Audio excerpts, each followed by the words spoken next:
Hello, I'm Sup, and please turn on English subtitles because I'm gonna use Korean in this video, and I will upload English subtitles for this video. Yep, please enjoy. 안녕하세요, 섭입니다. 이번 영상에서는 조금 현실적이고 뼈를 때리는 그런 이야기일 수도 있지만 꼭 말씀드리고 싶었던 내용에 대해서 이야기해 보려고 합니다. 가죽공예를 처음 하게 되면 조그만 키링부터 시작을 하시는 경우들이 많죠. 뭐 키링이나 카드 지갑, 조그만 소품들을 먼저 하시고 그 다음에 조금 복잡한 지갑, 그 외에 뭐 간단한 클러치, 그 외에는 이제 뭐 가방이나 여러 가지 토트백들 그런 것들을 만들어 보시게 돼요. 물론 처음 하고 나서 그만두시는 분들은 제외되겠지만 계속해서 만드시는 분들 같은 경우는 그 중독성이 어마어마하다는 걸 알고 있거든요. 이 손맛을 이제 잊을 수가 없는 거죠. 왜냐면 조그만 이런 재료들, 그리고 도구, 그리고 내 손을 가지고 온전히 만들어내는 이 과정이 정말 조금 좀 짜릿하다고 해야 되나? 네, 저도 그런 케이스거든요. 그래서 이런 짜릿함을 계속 느끼시는 분들 같은 경우는 이런 생각을 하게 됩니다. 그러면 만들어서 팔아볼까? 그래서 창업이라는 것을 생각을 하시게 되죠. 뭐 창업이 그리 어렵진 않죠. 네, 어렵진 않아요. 만들어서 팔면 되니까. 근데 그냥 만들어서 파는 건 쉽습니다. 근데 어려운 건 뭐냐면요.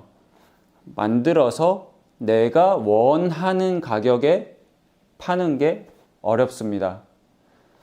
정말 어려워요. 정말 어려운 거고요. 지금 제가 강조했죠. 원하는 가격에 파는 게 정말 어렵습니다. 정말 강조해도 모자랄 판이에요. 제가 정말 많이 고민하고 있는 포인트고요.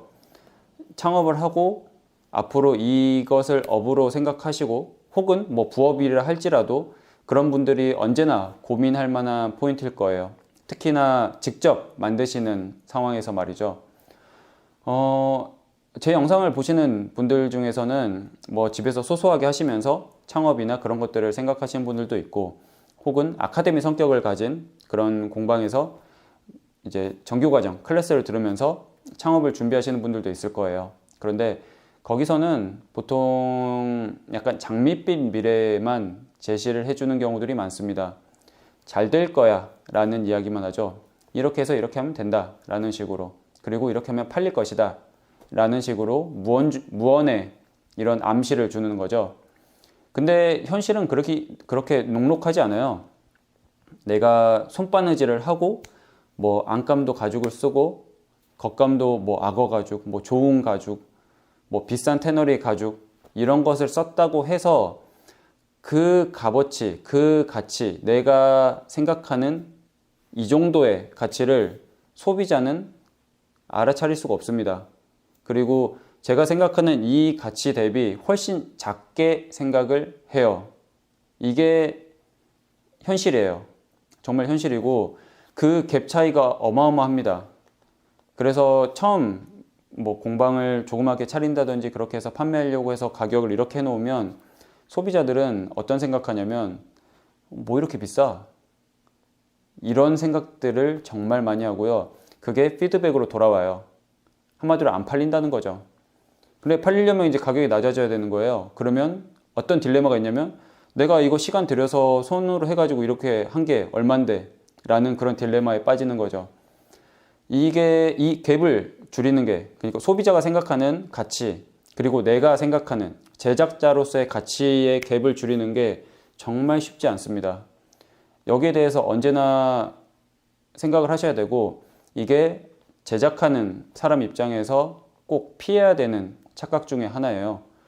저도 그런 부분에 있어서 인지하지 못하고 있었죠. 인지하지 못하고 있었는데 이렇게 해서 하면서 이렇게 해서 팔아서 하면 되겠지라고 생각을 했는데 그걸 현실적으로 부딪히다 보니까 와, 정말 쉽지 않네. 이거 어떻게 하지? 그런 생각들을 하면서 고민을 정말 많이 했던 것 같아요. 지금도 마찬가지고요. 간단히 다른 예를 또 들어볼게요. 저희가 알고 있는 루이비통, 맨날 이제 언급을 하죠. 워낙 유명한 브랜드니까. 루이비통의 그 모노그램 캔버스 있는 그런 가방들 있잖아요. 그거 자세히 보시면 심지어 그 안감이나 뭐나 보강 넣지 않은 그런 가방들도 많고요.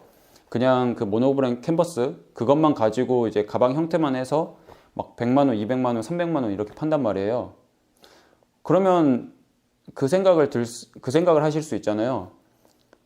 손바느질도 아니고 가죽도 아니고 근데 저걸 100만 원, 200만 원, 300만 원에 팔아? 와, 씨 나쁜 놈들. 이런 생각들 하잖아요. 그런데 소비자들은 그것을 매우 잘 구매를 하셔요. 잘 들고 다니시고. 왜 그런지 아세요?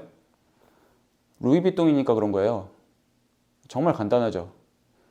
루이비통이니까 그게 가죽이든 뭐든 뭐 모노그램 캔버스, 인조 가죽이든 손바느질이든 뭐든 그게 중요하지 않은 거예요. 루이비통이니까.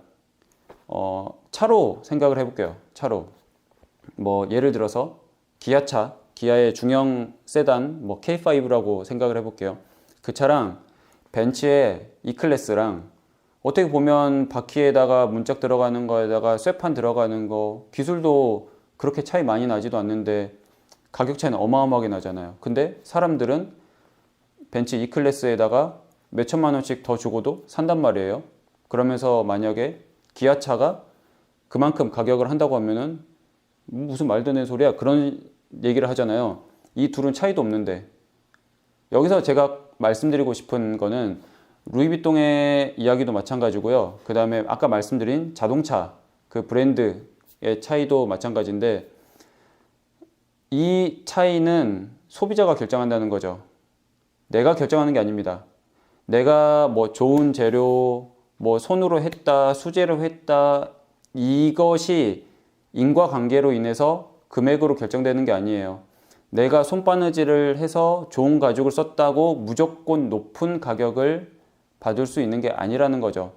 소비자는 판단할 때 그런 부분은 우선순위가 아닙니다. 이것을 했다고 무조건 높은 값을 지불하진 않아요. 한마디로 브랜드라고 하는 게 어떤 사람들은 그런 얘기예요. 뭐 로고 만들어서 찍어서 팔면은 그게 브랜드지라고 생각하는데 그건 말도 안 되는 소리입니다. 그냥 찍어서 판다고 그게 무작정 비싸지는 거 아니잖아요. 뭐 예를 들어서 에르메스, 뭐 루이비통, 프라다 이 로고가 가지고 있는 벤츠도 그렇고 아우디, 뭐 BMW가 가지고 있는 그 가치를 만들기 위해서 그 기업들 혹은 누군가가 될 수 있는 사람들이 투자한 어마어마한 노력들의 결실인 거예요. 그것을 그냥 로고를 하나 만들어서 찍는다고 생기는 게 아니라고 하는 거죠. 그리고 단순히 손바느질을 했다 혹은 그냥 단순히 좋은 재료를 썼다 라고 해서 그 가치가 뛰어오르는 게 아니라고 말씀드리고 싶은 겁니다.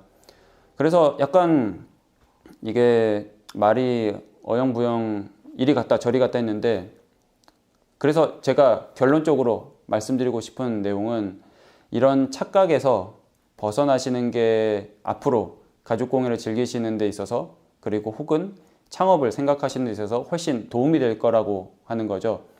이런 현실을 알고 내가 어떤 노력을 기울일지에 대해서 고민을 해보시는 게 좋습니다.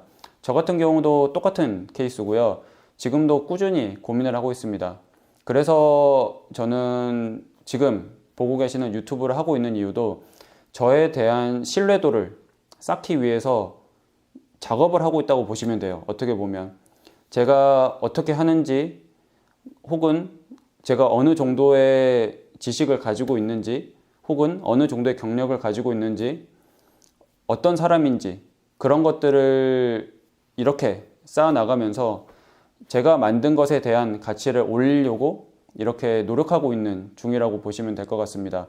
그런데 지금 이 영상을 보시는 분들은 꼭 유튜브가 아니더라도 그 외에 수많은 방법들이 있어요. 뭐 블로그도 있을 것이고요. 아니면 인스타그램도 있을 거고 혹은 내가 제품으로 인정받아서 시간이 지나면서 쌓아지는 그런 것도 있을 거고요. 그 외에 수많은 방법들이 있습니다. 그래서 그 부분에 대해서 꼭 필히 생각을 해보시면 좋을 것 같습니다. 네, 약간 이리 갔다 저리 갔다 하는 이야기였지만 제가 말씀드리고 싶은 주제에 대해서는 조금 이렇게 받아들이셨을 거라고 생각하면서 다른 영상으로 찾아오겠습니다. 감사합니다.